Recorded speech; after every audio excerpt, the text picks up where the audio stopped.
Last episode में Mirae अपना past बताने लगता है और अब मिराई के मॉम की हालत को देखते जो काफी खराब होने लगता है। मिराई कहता मॉम मॉम क्या तुम ठीक हो? उसके मॉम कहते हाँ मैं ठीक हूँ, आज मैं बस थोड़ा थकी हुई हूँ, बस इतना ही। मिराई कहता क्या मैं एम्बुलेंस को बुलाऊं? उसकी मॉम कहती नहीं ये ठीक है, मुझे लगता है कि मुझे सर्दी लग गई है तो चलिए आज जल्दी वापस चले, थोड़ा आराम करने के बाद मैं ठीक हो जाऊंगी। मिराई कहता क्या आपको यकीन है कि आप ठीक है? उसकी मॉम कहती चिंता मत करो, मुझे बस थोड़ा सा चक्कर आ रहा है। नेक्स्ट मिराई के घर को देखते हैं जहाँ पे उसकी मॉम खाना बनाने लगती है और गाना को गुनगुनाने लगती है। मिराई अपने मन में कहता है क्या वो सच में ठीक है? मुझे लगता है कि वो ठीक हो जाएंगे, यार किसी भी तरह से ये राहत की बात है। नेक्स्ट में देखते वो दोनों खाना खाने लगते। उसकी मॉम कहती मिराई क्या तुम्हें ये पसंद आया? मिराई कहता हाँ ये बहुत ही ज्यादा डिलीशियस है। उसकी मॉम कहती तो फिर बहुत ही अच्छे। उसकी मॉम कहती मुझे याद आया कि मैंने तुम्हारे लिए गिफ्ट लाई हूँ। इसे मिराई भी कहता गिफ्ट? उसकी मॉम उसके लिए एक शर्ट लाती है जिसे मिराई अभी तक पहन चुका होता है और मिराई खुश होते हुए कहता वाओ ये तो एक यूनिफॉर्म है। उसकी मॉम कहती तुम्हें हमेशा दान में मिले पुराने कपड़े पहनने पड़ते थे, तो मैं तुम्हारे लिए तुम्हारे स्कूल की यूनिफॉर्म खरीदना चाहती थी। मिराई काफी खुश होते हुए कहता वाओ क्या मैं इसे पहन कर दिखा सकता हूँ?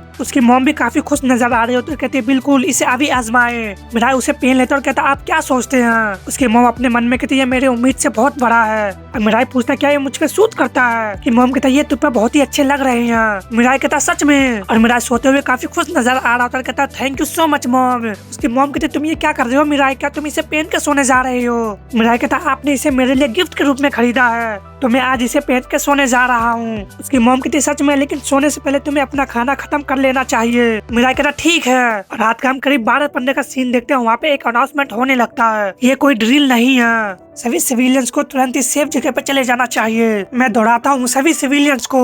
इससे मिराई भी जाग जाता है, कहता मॉम तुमने टीवी क्यों चालू किया मॉम? और वहाँ पे काफी सारे ब्लड को देखते हुए मिराई अपनी मॉम को देखती तो वो काफी ज्यादा खास रही होती है। मिराई कहता मॉम क्या तुम ठीक हो? और भागते हुए जाता कहता है यहाँ पे इतने सारे ब्लड क्या है, क्या अभी आपको अच्छा महसूस नहीं हो रहा है? तभी उसकी मॉम घुराती हुई उसे देखते हुए हम देखते हुए ज़ॉम्बीज़ में बदल चुकी होती है। इससे मिराई भी काफी हैरान कहता मॉम। तभी उसकी मॉम मिराई पे झपट पड़ती है और उसके कंधे को खाने लगती है, जिससे मिराई भी चिल्लाने लगता है और वो काफी ज्यादा रोने लगता है, कहता है मॉम आप ऐसा क्यों कर रहे हो? मिराई का काफी ज्यादा चिल्लाने का आवाज आता है। अभी ज़ॉम्बी रुक जाती है और मिराई रोते हुए कहता मॉम प्लीज।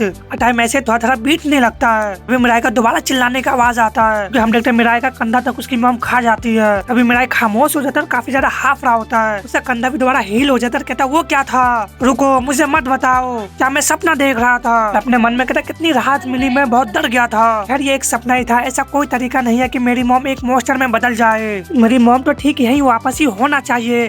तभी उसकी माँ उसके पास पहुंच जाती है। अपने माँ के ज़ॉम्बी रूप को देख वो काफी ज्यादा हैरान रह जाता है। तभी वो ज़ॉम्बी मिराई पे दोबारा अटैक कर देता है। इससे मिराई रोने लगता है, कहता ये कोई सपना नहीं था, मैं सपना नहीं देख रहा था, प्लीज रुको मॉम। उनसे धक्का देते हुए कहता रुको मॉम, जिससे ज़ॉम्बी जाके दीवार से टकराती है। इससे मिराई भी हैरान रह जाता है और कहता आखिर क्या चल रहा है, मैं इतना स्ट्रॉन्ग क्यों हूँ? वो ज़ॉम्बी दोबारा घुराने लगती है। इससे मिराई दोबारा चिल्लाने लगता है और वहाँ से भागते हुए कहता कोई मेरी मदद करे। और वो काफी स्पीड से भागने लगता है और कहता आखिर क्या हुआ, अभी क्या हो रहा है? अगर मैं पहले सपना नहीं देख रहा होता तो फिर अभी तक जिंदा कैसे हूँ? आखिर इस दुनिया में क्या चल रहा है? तभी अपने सामने देख के हैरान रह जाता है, क्योंकि हम देखते उसका शहर बिल्कुल खंडर सा बन चुका होता है। इससे मिराई कहता है ये सब क्या हुआ? तभी वहाँ पे काफी सारे ज़ॉम्बी भी आ जाते हैं, जिससे मिराई उन्हें देखता है। इससे मिराई एक कार के नीचे छुप जाता है, कहता है ये चीजें क्या है? हम दो बंदे को देखते हैं जो इसमें से एक कहता हम क्या करने जा रहे हैं, तो एक लड़की कहते मुझे नहीं पता।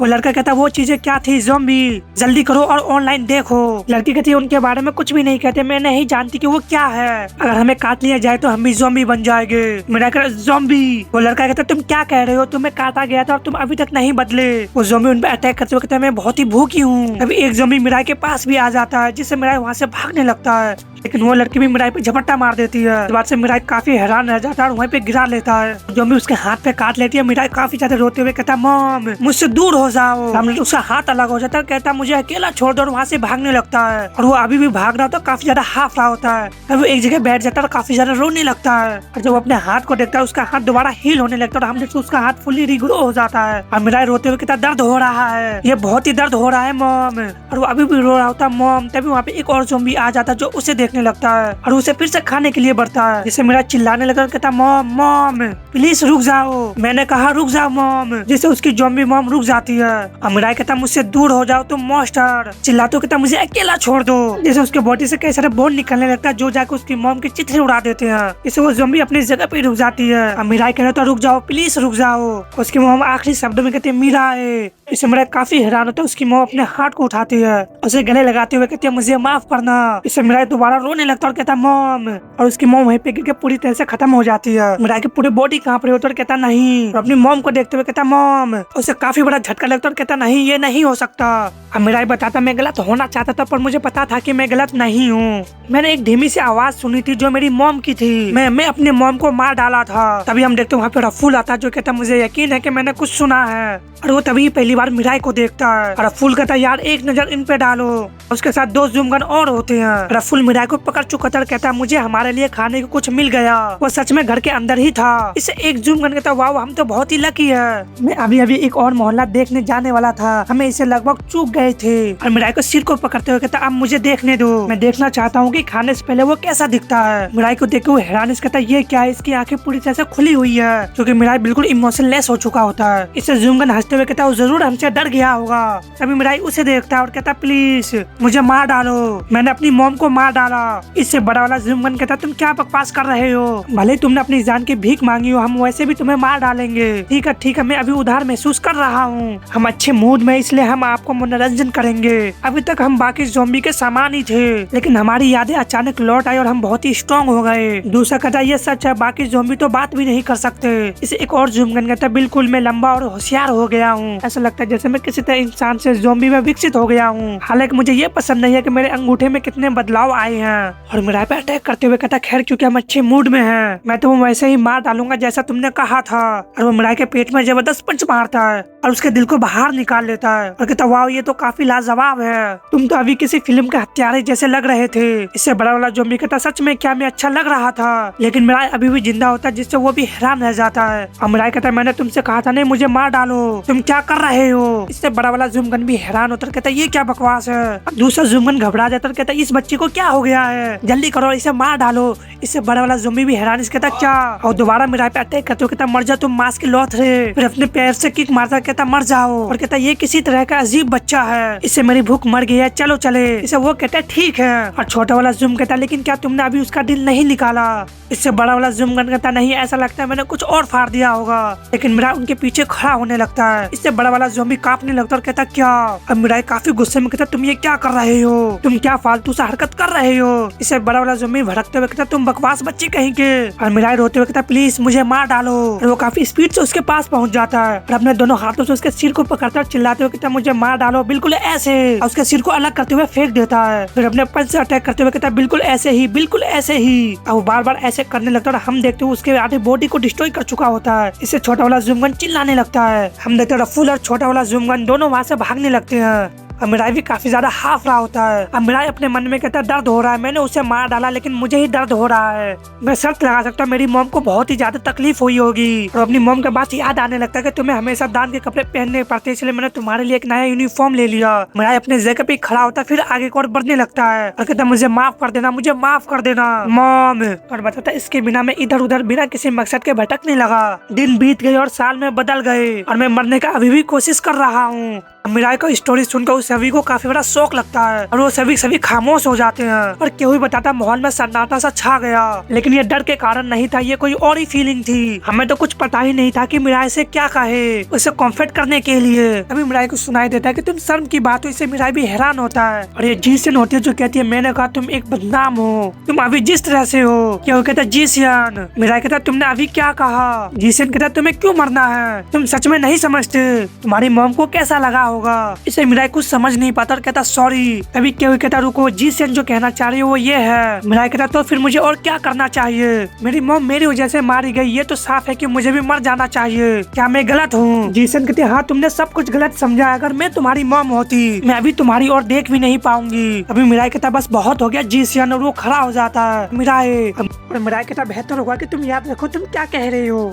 जीसियन कहते क्या तुम्हें सच में कोई अंदाजा नहीं है, तुम्हारी मॉम ने तुमसे माफी क्यों मांगी, तुम्हें क्या लगता है वो क्या कहना चाह रही थी? क्या स्कूल यूनिफॉर्म खरीदने के लिए सॉरी जो तुम्हारे लिए बहुत बड़ी थी? अल्पा साइड डिश के लिए सॉरी? मिराई कहता बस बहुत हुआ, और वो पूरे जगह ही हिलने लगता है। ओल्ड मैन कहता ये क्या हो रहा है, क्या ये कोई अर्थ क्यूक है? क्यों अपने मन में कहता ये तो बहुत बुरा हुआ, मुझे मिराई को शांत करने की जरूरत है। कौन जानता कि अगर मैं ऐसा ना करूँ तो क्या होगा? और कहता मिराई रुको, ये एक ऑर्डर है। जिसन भी मिराई को देख रही होती है, फिर कहती है ऐसा लग रहा था जैसे तुम्हारे पास कोई फीलिंग नहीं थी, लेकिन मुझे लगता है कि ये सच नहीं है। तुम इतना गुस्सा करने में कैपेबल थे सिर्फ इसलिए कि मैंने तुम्हारी माँ के बारे में कुछ बातें कही थी। तुम जैसा कोई जो अपनी माँ की इतनी गहराई से परवाह करता है, उन्हें ये नहीं कहना चाहिए कि वो मरना चाहता है और केहू उसे शांत करने लगता है। लेकिन जिसम कहती है क्या तुम्हें लगता है कि अगर तुम मर जाओगे तो तुम्हारी माँ खुश होगी? क्या तुम्हें लगता है कि वो कहेगी मुझे बहुत खुश है कि मेरा बेटा मर गया और इससे कोई परेशानी नहीं होगी? मिराई कहता अगर तुम बोलना बंद नहीं करोगी तो मैं। लेकिन जिसन कहते तुम्हारी मॉम पता था तुम्हारा अंत ऐसा ही होगा, इसलिए उनसे माफी मांगो। वो इसलिए माफी मांग रही थी क्योंकि तुम्हें जीना जारी रखना होगा बिना फैमिली के। मिराई का गुस्सा इससे और भी बढ़ने लगता। केहू कहता मिराई, और जिसन कहती अब छोड़ देने का समय आ गया है अपने दिल में अपनी माँ के बारे में। वो एक मात्र तरीका जिससे तुम पार कर सकते हो, और अपनी माँ से सच में माफी मांगो। इससे मिराई उसे देखता ही रह जाता है और मिराई बताता वो सच में मुझे उसकी याद दिलाती है। ऐसा ही लगता है जैसे मेरी मॉम मुझसे बातें कर रही हो। तभी मिराई शांत हो जाए, इससे केहू कहता कांपना बंद हो गया है। तभी उन सभी को बाहर से कुछ आवाज आता है, इस वक्त मिराई और ओल्ड मैन कहता आखिर क्या हुआ? क्या वो बच्चा अभी आई भूकंप का जिम्मेदार था? केहू कहता वेल। मिराई एक कोने में उदास पड़ा होता है। मिराई कहता नहीं, जीवन कहती जो मैं कहने जा रही हूँ वो ये है, अगर हमें ये जगह छोड़ना है तो हमें एग्जीक्यूटिव को मारना होगा, रसूल को। मैं सच में नहीं जानती कि वो कैसे काम करता है, लेकिन जेल के चारों ओर एक बैरियर है। ये अंदर आते समय पता नहीं चलता लेकिन जाते समय पता चलता है। मुझे लगता है कि इसका रिश्ता रसूल से कुछ लेना देना है, इसलिए हमें किसी न किसी तरह रसूल से लड़ना होगा। लेकिन ये हिसाब लगाना मुश्किल है कि इस फाइट में कितना नुकसान होगा। इसके अलावा मुझे इस जगह का ल्योटा भी ठीक से नहीं पता, इसलिए अभी कोई जबरदस्त प्लान बनाना भी मुश्किल है। मैं होनहार साइंटिस्ट हूँ, लेकिन इस समय में कोई भी रास्ता नहीं निकाल पा रही कि कैसे बाहर निकला जाए। कैप्टन ली कहती है बिल्कुल वैसा ही जैसे मैंने सोचा था। जिनियो हैरान कहती है क्या? हम फ्लैशबैक देखते हैं जिसमें नूरी कहती है तुम बच नहीं पाओगे। कैप्टन ली कहती है तुम्हारा इससे क्या मतलब है? नूरी कहती है ज्यादा संभावना है कि इंसान के गुलाम बनाने वाली ये जगह किसी बड़े एग्जीक्यूटिव के कंट्रोल में है। मुझे नहीं लगता कि तुम ऐसी जगह पे अपनी मर्जी से आ जा पाओगी, और ऊपर से जीवन को शायद इस जगह का नक्शा भी नहीं पता होगा। और क्योंकि उसने अभी तक हमसे कोई संपर्क नहीं किया है तो लगता है कि वो बस अपनी किसी तरह से अपनी जान बचाई हुई है। इंसानों को भगाने की तो दूर की बात है, शायद वो वहीं पे बैठ कर रो रही होगी कि ये यहाँ से निकलने का कोई तरीका नहीं है। कैप्टन ली प्रेजेंट में कहती यही तो उसने कहा था। जीवन कहती कमांडर नूरी अमेजिंग, वो इतना स्मार्ट कैसे है? वही एक अकेली इंसान है जिसने मुझे एक होनहार साइंटिस्ट ने सच में एक्सेप्ट किया है। तभी उसका फोन रिंग करने लगता है। ली कहती है वो क्या था? जिन्हों कहती है माफी चाहता हूँ, ये मेरा अलार्म है। और वो एक चीज को दिखाते हुए कहती है क्या तुम्हें ये रिमाइंडिंग बैंड याद है जो मैंने कुछ समय पहले बनाई थी? ये डिवाइस जो छोटी सी याददाश्त को मिटा सकती है, ये अलार्म के रूप में भी काम करता है। ये बंद हो गया है क्योंकि शिफ्ट बदलने का समय हो गया है। ली कहती है शिफ्ट चेंज, और हम देखते उसके पीछे एक बंदा आता है जिसे वो अपने मन में कहती है तो फिर हम क्या करें? हम फिर से फ्लैशबैक देखते हैं जिसमें ली कहती है अगर जिन्नी को नहीं पता कि क्या करना है तो हम फिर कैसे बच निकलेंगे? नूरी कहते चिंता मत करो, दुनिया बर्बाद होने के बाद तुम जैसे लोग और मैं और हमारे यूनिट के बाकी मेंबर सब उठ खड़े हुए हैं। तुम चाहे कहीं भी हो, ऐसे लोग जरूर मिलेंगे जो सही काम करने की कोशिश कर रहे हैं। तुम उन्हें वहीं पाओगे, हमारे जैसे लोग। और वो बंदा कहता क्या उन्होंने फिर से क्लीनर बदल दिया? अब तुम जा सकती हो जियून। जिन्यू कहते ठीक है, गुड लक हे यूंग। उसके पास इस जगह का मैप होता है जिसे वो देखने लगता है और उसे देखते हुए कहता आखिर मुझे क्या करना चाहिए? बच निकलना बहुत ही मुश्किल नहीं होना चाहिए। उसके पास जाते हुए कहते चलो देखो क्या ये इस जगह का मैप है? इसे हे यूंग कहता सॉरी। ये कहते तुम क्या करना चाहते हो? हमारे साथ भागोगे? इसे हे यूंग भी हैरान कहता क्या? ली उस मैप को देखते हुए कहते क्या ये लाल रेखा बचने का रास्ता है? हे यूंग कहता इसे छोड़ो, ये शख्स कौन है जियून? ली कहते अगर हम इसी तरह चलते रहे तो। हेयंग कहता एक्सक्यूज मी, अगर तुमने अपना सफाई कर लिया है तो फिर इधर उधर घूमना बंद करो और चले जाओ। ली कहती मैं कोई मजाक नहीं कर रही हूँ। इसे हेयंग अपने मन में कहता क्या वो क्या सोच रही है? उसे मैप को छीनते हुए कहता ये मुझे वापस दे दो। अगर कोई जूम गन ये देख लो तो तुम क्या करोगी? अगर हम इसमें फंस गए तो हम सब मारे जाएंगे। इसलिए उसे देखती है और एक जूम गन के कॉलर को पकड़ लेते उसे उठा के जमीन पे पटक देती है। इसे वो दोनों काफी हैरान रह जाते और हेयंग कहता है तुम क्या कर रही हो? क्या तुमने अपने दिमाग खो बैठा है? और जेउन भी कहती है कैप्टन। जूम गन कहता है ये क्या बकवास है? तुम्हें क्या लगता है तुम क्या कर रही हो? ली कहती है तुम्हारी चैन। इससे जूम गन भी हैरान कहता क्या? ली अटैक करते हुए कहती अपनी चैन पे ध्यान रखो। उसे एक ही पंच में बेहोश कर देती है और कहती है ये तो बहुत आसान था। हेयुंग अपने मन में कहता अभी क्या हुआ, उसने उस जूम गन को इतनी आसानी से कैसे हरा दिया। और जेवन अपने डिवाइस को यूज करते हुए कहते इसकी यादें मिटा दो, यादें मिटा दो। और ये ली होती है जो कह रही है तो मैं अकेले ही 100 अनट्रेन जूम गन से निपट सकती हूँ, मुझे इसमें कोई भी दिक्कत नहीं होगी। और इसके अलावा हमारी यूनिट में मुझसे भी ज्यादा एक स्ट्रॉन्ग इंसान है। जीवन कहती है वाह। और अपने आप से कहते क्या कोई ऐसा इंसान है जिसके बारे में ये एक टैलेंटेड साइंटिस्ट नहीं जानती थी। तो डिवाइस कहता मेमोरी मिटा दी गई है, मेमोरी मिटा दी गई है। ली कहती बढ़िया, ऐसा लगता है कि उसे कुछ भी याद नहीं रहेगा, है ना जीवन। जीवन कहती है हाँ। और हेयुंग कहता मैंने अभी क्या देखा। और ली कहती क्या इतना काफी होगा कि तुम मुझ पर विश्वास कर सको। हेयुंग कहता वेल। और ली अपने मन में कहती शायद वो हम पे इतनी आसानी से भरोसा नहीं करेगा, क्या मैं इसे कम आंक रही थी। तभी हेयुंग कहता ठीक है, जिससे ली का ध्यान भी उस पर जाता है। हेयुंग कहता खैर मैं अभी भी तुम्हारे बारे में कुछ भी नहीं जानता, लेकिन मैं पहले से ही भागने का प्लान बना रहा था, तो अगर मुझे कुछ भरोसेमंद मददगार मिल जाए तो ये मेरे लिए बहुत ही अच्छा होगा। चाहे मैं भागने की कोशिश करूँ या ना करूँ, आखिर में तो मेरी मौत ही होनी है, तो बेहतर होगा कि एक बार कोशिश करके देखे। कैप्टन ली कहती तुम तो मेरे उम्मीद से भी कहीं ज्यादा मजबूत इरादे वाले निकले। अगर ऐसा है तो मैं सीधे बात कहती हूँ, हम सभी को यहाँ से बाहर निकालेंगे। हेयुंग कहता सभी को? इतना बेवकूफ मत बनो, क्या तुम जानती हो कि यहाँ पे कितने लोग हैं? हमें बस कुछ लोगों को लेकर जल्दी से जल्दी यहाँ से निकल जाना चाहिए। ली कहती मैं ऐसा नहीं कर सकती। हेयुंग कहता क्यों? ली कहती मैं जानती हूँ कि तुम क्या कहने जा रहे हो, लेकिन ऐसा करने का कोई भी मतलब नहीं है अगर हम सभी को शामिल नहीं करते। मुझे माफ करना अगर ऐसा लगे कि मैं थोड़ा कठोर हो रही हूँ, लेकिन मुझ पर भरोसा रखो और जैसा कहूँ वैसा ही करो। हेयुंग अपने मन में कहता वो इतना कॉन्फिडेंस कैसी है, ये देखते हुए कि उसने उस जूम गन को कितनी आसानी से हरा दिया। मैं नहीं सोचता कि ये सिर्फ बकवास है, लेकिन क्या मैं सच में उस पर भरोसा कर सकता हूँ। ली कहती तो फिर हमारा बचने का रास्ता क्या है? हेयुंग कहता हम मेन एंट्रीज के द्वारा निकल सकते हैं, इसलिए हैरानी से उसे देखता है। हेयुंग कहता जूम गन हमें कीड़े समझते हैं और इसी वजह से उनकी सिक्योरिटी बहुत ही ढीली है, मतलब भाग निकलने का रास्ता असली प्रॉब्लम तो है नहीं, दिक्कत डर की है। यहाँ के इंसान जूम गन से इतने डरे हुए हैं कि क्या तुम्हें लगता है कि वो भागने की कोशिश करेंगे? नहीं, साफ बात है अगर उन्होंने जूम गन के खिलाफ जरा सा भी विरोध किया तो उन्हें तुरंत ही मार दिया जाएगा, इसलिए चाहे तुम उनके साथ चलने के कहो वो तुम्हारे साथ नहीं देंगे। और इस डर का सबसे बड़ी वजह है एग्जीक्यूटिव रसूल। लिखते इस सिचुएशन में मैं रसूल को कहाँ पा सकती हूँ? इससे हेयुंग भी हैरान कहता क्या? लिखते इंसान जूम गन को हरा सकते हैं, हम सब ये उन्हें दिखा सकते हैं और हमें किसी तरह बच निकलने के लिए रसूल को हराना होगा। चलो चलो और नीचे ले जाए रसूल को। इसे हेयुंग काफी हैरान रह जाता है, अपने मन में कहता मुझे उनके साथ शामिल नहीं होना चाहिए था, उन लोगों ने अपना दिमाग पूरी तरह से खो दिया है। मैक्सिन अगले दिन का देखते हैं और अनाउंसमेंट होता है अब समय आ गया है, काम पर लग जाओ कीड़े। अपने मन में कहते रसूल को ढूंढना मुश्किल नहीं होगा। कल रात उन्हें एक ऑफिसर लेटर मिला, उन्हें ऑर्डर दिया गया कि वो उन इंसानों को ढूंढे जिन्हें पलाडीन को मार दिया था। कल वो संभवतः एक मीटिंग बुलाएगा, जब काम करने का समय होता है तो सभी जूम गन के साथ। और हम रसूल को देखते हैं जो कहता है ओ गॉड ये कितना एनोइंग है। अली बताते रसूल उस मीटिंग में शामिल रहेगा, इससे बेहतर मौका नहीं होगा लोगों को डर से छुटकारा पाने के लिए। जब सभी जूम गन और इंसान एक साथ इकट्ठा होते हैं और वो सभी एक दूसरे को देखने लगते हैं। कैप्टन ली कहते परफेक्ट, आइए इस शो को शुरू करें। और वो सभी स्लेव आगे बढ़ रहे होते तभी कैप्टन ली रुक जाती है। इससे एक स्लेव कहता तुम क्या कर रहे हो, जल्दी करो और आगे बढ़ो, क्या तुम मुझे सुन नहीं सकती, तुम सबको रोक रही हो। तो बाकी स्लेव भी कहने लगते क्या हो रहा है, वो क्यों रुक गई, क्या उसके रास्ते में कुछ है? तो कोई कहता सामने क्या हो रहा है। तभी वो स्लेव कैप्टन ली के कंधे पे हाथ रखकर कहता एक्सक्यूज मी, तुम्हें जल्दी करना होगा और आगे बढ़ना होगा।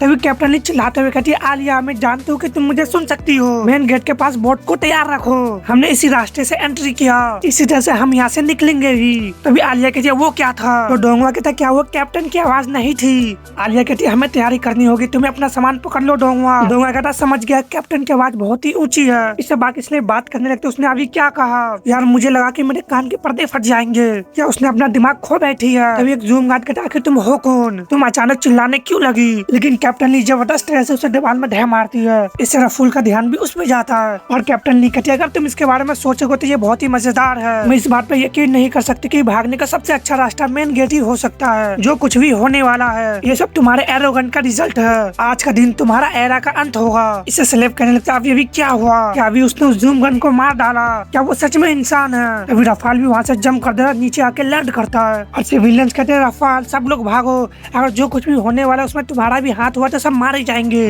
रफाल कहता तो तुम वही हो जिसने पलाडीन को मार डाला, क्या तुम मुझे भी मारने आए हो? कैप्टन ली कहते तुम अपने बारे में बहुत ही ज्यादा सोचती हो, मैं इन इंसानों को बचाने आई हूँ, तुम तो बस सहयोग से यहाँ आ गए। इसे एक सेलेब कहता हमें बचाने, वो हमें भगाने में मदद करेगी। दूसरा कहता ये तो बिल्कुल ही पागलपन भरा है। तो एक और कहता लेकिन उसने पहले ही एक ही हमले में उस जूम गन को मार डाला, हम शायद सच में बच निकलने में कामयाब हो सकेंगे। तभी रफाल गुस्से में कहता चुप हो जाओ, और उसके बॉडी से जबरदस्त प्रेशर निकलने लगता है और कहता बकवास करना बंद करो, तुम बस मांस की लोथरी हो, तो अपना मुंह चलाना बंद करो। कैप्टन ली अपने मन में कहते तो ये सच है, यही रीजन है कि हर कोई डरता है। रफाल आगे बढ़ते हुए कहता तुम इंसानों को बचाने जा रही हो, तुमने मेरे सामने ऐसा कहने की हिम्मत कैसे की? मेरे एरिया में ये काम नहीं करेगा। तुम कुछ ज्यादा ही घमंडी नहीं हो रही हो सिर्फ इसलिए कि तुम पलाडीन को मारने में कामयाब रहे? मैं तुम्हें दिखाता हूँ कि उसमें और मेरे में कितना बड़ा अंतर है एग्जीक्यूटिव के बीच। कैप्टन ली मुस्कुराते हुए कहती वेल मैं इसे देखना पसंद करूंगी, लेकिन तुमने गलत ओपोनेंट को चुन लिया है। इससे रफाल भी हैरान कहता क्या? और कैप्टन ली कहते मैं वो नहीं थी जिसने पलाडीन को मार डाला। हम देखते मिराई रफाल के पीछे पहुंच जाता, वो भी हैरान कहता क्या? और मिराई उस पर अटैक करते हुए काफी सारे फ्लोर को तोड़ते हुए नीचे को ले जाता है। कैप्टन ली कहते ये मैं तुम पे छोड़ती हूँ मिराई। और उन सभी से कहते सभी लोग सुनो, अब भागने का समय है। सिविलियंस कहते भागना सच में, लेकिन अगर हम मर गए तो क्या होगा? योही कहता तुम सही हो, चलो सब भाग चले। उन लोगों ने रफूल को उड़ा दिया, मैं भागने जा रहा हूँ। और क्यों की स्पेशलिटी है कि लोग इसके बातों के साथ चलेंगे। और सिविलियंस उनके पीछे भागने लगता, कहता है मेरा इंतजार करो, मैं भी भागना चाहता हूँ। तो एक और कहता मैं भी यहाँ से निकलना चाहता हूँ। एक जूम गन आ जाता और कहता क्या वो अपने दिमाग खो बैठे हैं, उन्हें रोको, उन्हें भागने मत दो। और गेट भी बंद होने लगता। हम देखते ये काम कैप्टन ली का ही होता है। जैसे वो जूम गन उन्हें देख के हैरान रह जाते हैं। कहता है मैंने तुम्हारे ऑर्डर का पालन किया, लेकिन क्या तुम सच में अकेले ठीक रहोगे? कैप्टन ली कहती मैं ठीक रहूंगा, बस बाकी लोगों को निकालने में मदद करो, ये सिचुएशन को संभालने के लिए मैं अकेले ही काफी हूँ। अभी वहाँ पे एक और बंदा आता जो कहता है हे यूंग हमें भी चलना चाहिए। हे यूंग कहता ठीक है, और वो दोनों आगे की ओर बढ़ने लगता है। हे यूंग कैप्टन ली को देखता है। दूसरा कहता है कि हम सच में उन लोगों पे भरोसा कर सकते हैं? क्या होगा अगर हम सिर्फ इसलिए मारे जाए क्योंकि हमने उनकी बात सुनी? मैं ये अकेला इसलिए कर रहा हूँ क्योंकि मुझे तुम पे विश्वास है। हे यूंग कहता है वह ईमानदारी से कहूँ तो पहले मुझे भी इस पे यकीन नहीं था, लेकिन उसके कॉन्फिडेंस को देखते हुए मुझे ऐसा एहसास हुआ कि ये सच में नए युग का शुरुआत हो सकती है। वैसे भी मैं यही सोचता हूँ, और भले ही उन्होंने ऐसा ना किया हो, हम किसी भी तरह से भागने की कोशिश करने ही वाले थे, बस उसे अपनी योजना के आगे बढ़ाने के रूप में सोचे। हालांकि ये मेरे सोच से कहीं ज्यादा बड़ा है। जूमगन कहता क्या तुम सच में सीरियस हो? तुम्हें लगता है कि तुम हम सबको संभाल सकते हो? क्योंकि उसके सामने काफी सारे जूमगन होते हैं। कैप्टन ली कहती खैर तुमसे बहुत से लोग हैं, लेकिन मेरे पीछे बहुत सारे लोग हैं जो मुझ पर भरोसा कर रहे हैं, इसलिए मैं तुम में से किसी को भी नहीं छोड़ूंगी। तुम यहाँ से आगे नहीं जा सकती, और अपने आंखों को भी एक्टिवेट कर लेती है। दूसरी तरफ फूल को देखते जो अपने सामने ही देख रहा होता है और कहता आखिर तुम कौन हो? तुम तो बोर्ड के एडिशनल स्टाफ में से एक हो है ना? क्या तुम ही यहाँ के इंचार्ज हो? मिराई कहता नहीं। फूल के साथ तुम अचानक कहीं से आ गए और बोलने लगे कि हमारा दौर खत्म हो गया। क्या तुम्हें सच में लगता है कि इतना आसान होगा? मिराई कहता मुझे इसमें कोई भी दिलचस्पी नहीं है, तुम्हें सच में नहीं जानता। फूल के साथ तुम वहाँ ऐसे खाली चेहरे के साथ क्यों खड़े हो? अगर तुम्हें नहीं पता तो मेरे रास्ते से हट जाओ। मिराई कहता मैं ऐसा नहीं कर सकता। इससे रफूल हैरान कहता क्या तुम सच में मुझे परेशान कर रहे हो? अटैक करते हुए कहता मुझसे बातें करना बंद करो और दफा हो जाओ। लेकिन मिराई काफी इजली उसे पीछे और झटक देता है, जिससे रफूल भी हैरान रह जाता है। वो खुद को संभालते हुए कहता मेरा पेट। लेकिन मिराई भी आगे बढ़ते हुए रफूल के पास पहुंच जाता है, उसे अपने नफ्स से अटैक कर देता है, जिससे उसके आंखों से ब्लड आने लगता है। वो कराने लगता है और चिल्लाते हुए कहता मेरा आंख है। लेकिन मिराई उसे ही देख रहा होता है। रफूल को पसीने छूटने लगते हैं, काफी ज्यादा हाफ रहा था और कहता है ये क्या था? ये भयानक प्रिजन क्या है? मुझे ऐसा लग रहा है जैसे मुझे कुचल दिया जाएगा किसी रीजन से, या अजीब तरह से जाना पहचाना सा लगता है ये प्रिजन्स। और उसे याद आने लगता है उसने मिराई को कहाँ कहाँ देखा है। और वो जब मिराई को पहली बार रूम से बाहर निकलता है कहता दूर जरा इस पे नजर डालो, मुझे हमारे लिए खाने को कुछ मिला। लेकिन मिराई कहता प्लीज मुझे मार डालो। इसे बड़ा बड़ा जूमगन कहता तुम किस तरह के बकवास की बातें कर रहे हो? और तभी मिराई उसे जान से मार देता है। इस तरह रफूल घबरा जाता है और उसे याद आने लगता है कि वो कहाँ मिला है। इस बात से रफूल के पसीने छूटने लगता है और कहता अच्छा। फिर वो पागल होता है, हंसने लगता है, कहता फाइनली तुम यहाँ हो मेरे टीचर। इससे मिराई भी हैरान रह जाता है और कहता लेजिए ये बताने का बिल्कुल सही तरीका है, मैं अभी कैसा महसूस कर रहा हूँ। जिस दिन जूमगन पहली बार अपीयरेंस हुए मुझे पहली बार डर का महसूस हुआ, और मुझे एहसास हुआ कि जिंदा रहने के लिए मुझे और भी स्ट्रॉन्ग होना होगा। मैंने जिंदा रहने के लिए जो कुछ भी कर सकता था किया, और स्ट्रॉन्ग बनता गया और भी स्ट्रॉन्ग बन गया, जब तक कि मैं एग्जीक्यूटिव नहीं बन गया। लेकिन मैं बन गया था बहुत ही ज्यादा पावरफुल। अब मुझे किसी भी बात का डर नहीं था और बोर हो गया। तब से मैं इसमें शामिल होने की कोशिश कर रहा हूँ, लग्जरी बनाना और डिजाइनिंग प्रोडक्ट। लेकिन मैं अभी भी ऊब गया था, लेकिन अब वो अपीयरेंस हुआ है। फिर से मेरे सामने वही शख्स जिसने मुझे डरना सिखाया और मुझे और स्ट्रॉन्ग बनने के लिए प्रेरित किया। फिर से मुझे सिखाओ और अटैक करते हुए कहता मुझे महसूस करने दो वो उत्साह का एहसास फिर से। लेकिन मिराई तभी उस पर अटैक कर देता जिससे वो पीछे को गिरने लगता है और जाके एक दीवार से टकराता है। लेकिन वो दोबारा बाहर आते हुए कहता है ये सबसे बेस्ट है। लेकिन मिराई भी उस पर ब्रेन से अटैक कर देता है, अपने ऑर्गन से दोबारा अटैक करने ही वाला होता है। हम देखते हैं मिराई रफूल पे मल्टीपल अटैक कर देता है जिससे वो भी कर रहा जाता है और अपने मन में कहता है बहुत ही ज्यादा स्ट्रॉन्ग, उसकी पावर अलग ही लेवल पर है। इस स्पीड से तो मैं सच में मर ही जाऊंगा। मुझे काफी पसंद आ रहा है। और वो दोबारा मिराई को जंप करता है और कहता है क्या मैं आपको कुछ दिलचस्प बातें बताऊं? इंसान में भी ट्रांसजेंडर्स लोग हैं जिनके पास सुपर ह्यूमन पावर्स है। खैर जूम गन भी कुछ ऐसे ही है। और अपना विंग्स निकाल लेता कहता हम कहते हैं उसे प्रेडिटेशन। वो अपने काफी सारे फेडर्स अटैक करते हुए कहता है मैंने fist ability red jet storm. ये अटैक मिराई के बॉडी को छल्ली छल्ली कर रहे होते हैं। मिराई भी अपने बॉन्ड से अटैक करते हुए कहता ठीक है। रफुल उन सभी हमलों से बचने लगकर हंसते हुए कहता मैं इस तरह के सभी हमलों को आसानी से टाल सकता हूँ। मैं आसमान में आजादी से उड़ सकता हूँ। लगता है तुम्हारे अंदर भी थोड़ा शरारती पक्षी है। लेकिन मिराई काफी खामोशी से उसे देख रहा होता है। फिर मिराई नीचे की ओर बैठ जाता है, अपने ब्लड वेसल से ऊपर की ओर उड़ना शुरू कर देता है। जाकर रफुल को जबरदस्त पंच मारता है। फिर उसके सिर को पकड़ लेता है जिससे रफुल भी हैरानी से कहता क्या। लेकिन मिराई उसे नीचे की ओर फेंक देता है जिससे जमीन पर जबरदस्त धमाका होता है। मिराई अपने ब्लड वेसल से काफी स्पीड से नीचे की ओर जा रहा होता है और जाके अपने नफ्स से अटैक कर देता है जिससे रफुल बच जाता है और कहता तो क्या आप भी उड़ सकते हैं? आप मेरी उम्मीद से कहीं ज्यादा टैलेंटेड है, ये इतना मजेदार है। लेकिन मिराई उसके पीछे पहुंच जाता है और उस पर अटैक कर देता है जिससे दोबारा जमीन पर जबरदस्त धमाका होता है। वहाँ पे कैप्टन ली भी पहुंच जाती है और कहती है वो उड़ रहा है और अपने आंखों से स्कैन करते हुए बताती है वो अपने पैरों के तलवे से तेज दबाव खून को बाहर फेंक रहा है। वो अपने पैर के तलवे से तेज दबाव वाले खून को बाहर फेंक रहा है, इसलिए ऐसा लग रहा है जैसे वो उड़ रहा है। वो रफुल को कॉपी करने की कोशिश कर रहा है और परिणाम स्वरूप उससे भी ज्यादा तेज होते जा रहा है। जिनियो कहती कैप्टन आप यहाँ कब आए?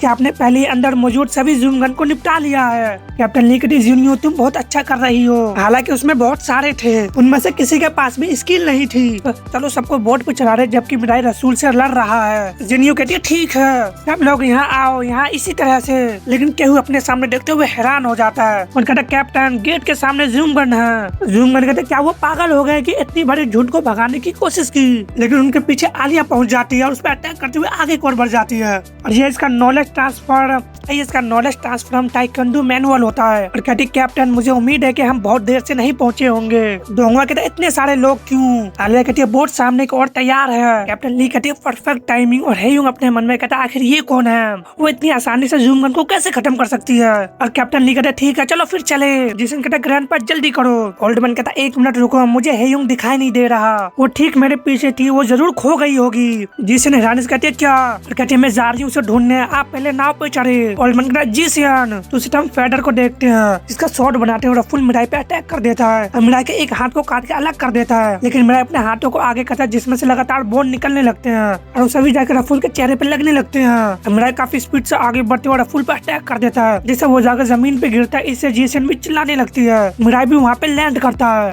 और जेसन को देखते हुए हैरानी से कहता है तुम यहाँ क्या कर रही हो? जेसन कहती है मैं मिराई कहते हैं यहाँ से चले जाओ, ये बहुत ही खतरनाक होगा तो इसलिए जाओ। लेकिन रफुल भी उसे देख लेता है और कहता वो क्या था? तभी मिराई के पास एक अटैक पहुंच जाता है और कहता उसके साथ क्या था? कमजोर एक्सप्रेशन। और हम देखते वो अटैक डायरेक्ट जीसन की तरफ ही जा रहा होता है। सर जीसन को हिलने तक का मौका नहीं मिलता। मिराई अभी भी अपनी जगह पे ही होता है, तभी वो पीछे को मुड़ के देखता है। लेकिन हम देखते मिराई अपने हाथ से उसके फाइटर को रोक लेता है।